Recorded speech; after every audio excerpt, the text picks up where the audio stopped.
देश भर में मजदूर संगठनों ने श्रम कानूनों में बदलाव और केंद्र सरकार की नीतियों के खिलाफ प्रदर्शन किया। ये संगठन श्रम कानूनों में बदलावों को वापस लेने की मांग कर रहे हैं। इन्होंने कोरोना के खिलाफ लड़ाई में अहम भूमिका निभाने वाली आशा वर्कर्स, आशा सहयोगियों, आंगनबाड़ी कार्यकर्ताओं को हर महीने इस दौरान 10,000 रुपए देने की भी मांग उठाई है। इसके साथ इन्हें स्वास्थ्य कर्मियों की तरह ही पीपीई किट और अन्य सुविधाएं देने की मांग भी सरकार के सामने रखी है। छत्तीसगढ़ के रायपुर में मजदूर संगठनों के नेताओं ने प्रदर्शन किया। हालांकि दिल्ली में पुलिस ने मजदूर संगठनों को राजघाट पर प्रदर्शन करने की इजाजत नहीं दी।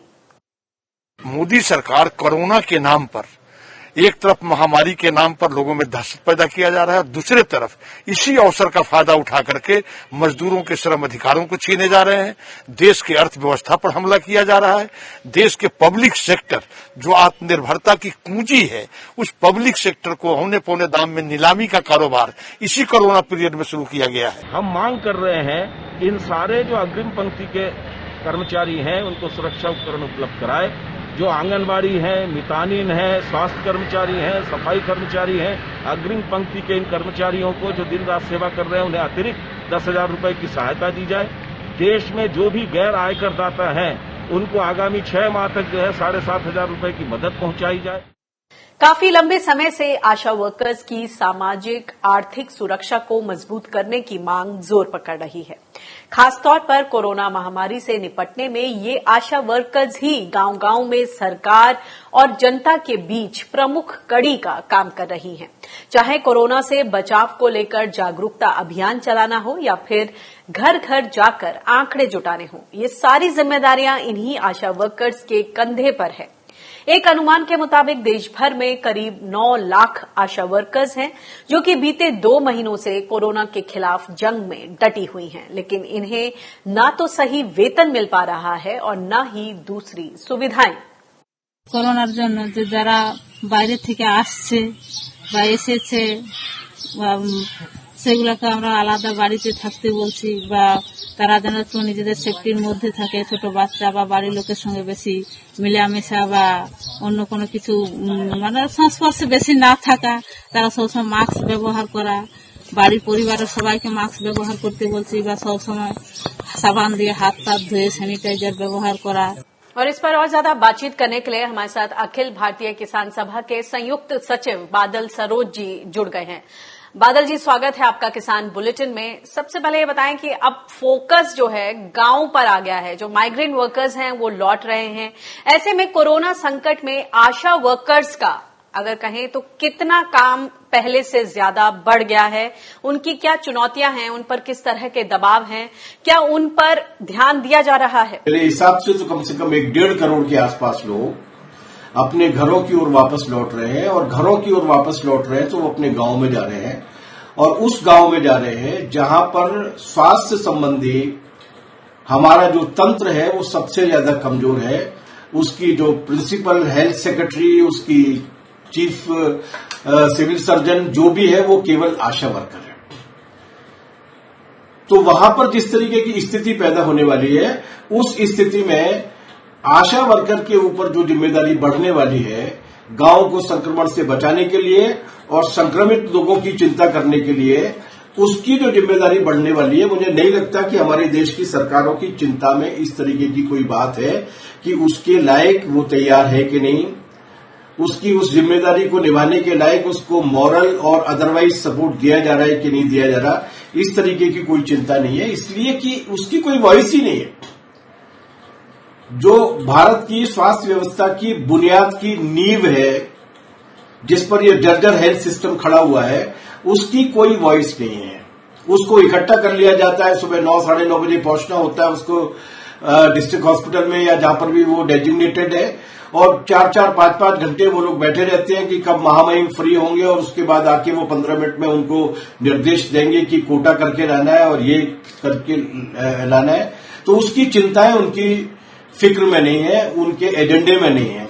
ये इसको एजेंडे में लाना पड़ेगा अगर आपको एक बहुत बड़ी महामारी को फैलने से रोकना है।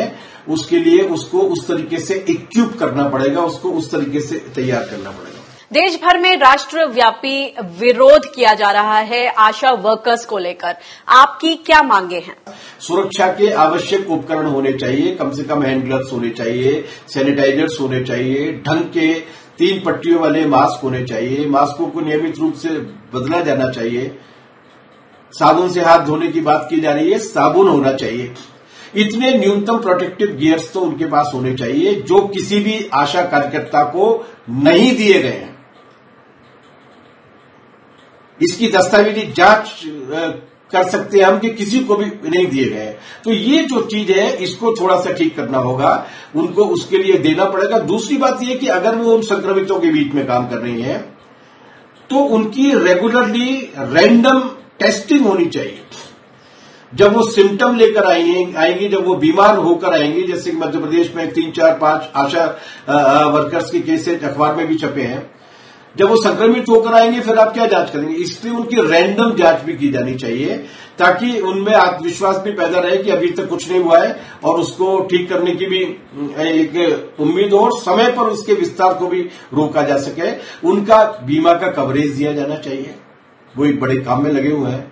तीसरा ये कि ये जितने भी वर्कर्स काम कर रहे हैं, चाहे वो स्कीम वर्कर्स के रूप में आशा वर्कर हो, ऊषा वर्कर्स हो, आंगनबाड़ी वर्कर्स हो, या विशेष काम के लिए जो कॉन्ट्रैक्ट वर्कर्स अभी संविदा पर नियुक्त किए जा रहे हैं, इन सबको हर महीने कम से कम 20,000 रुपए महीने का इंसेंटिव दिया जाना चाहिए, क्योंकि वो ऐसा काम कर रहे हैं जो किसी युद्ध के मोर्चे पर किए जाने वाले काम से कम नहीं है। जी, जैसे आपने बताया कि आशा वर्कर्स के लिए जाहिर सी बात है कि बहुत सारी चुनौतियां हैं, काफी दबाव है।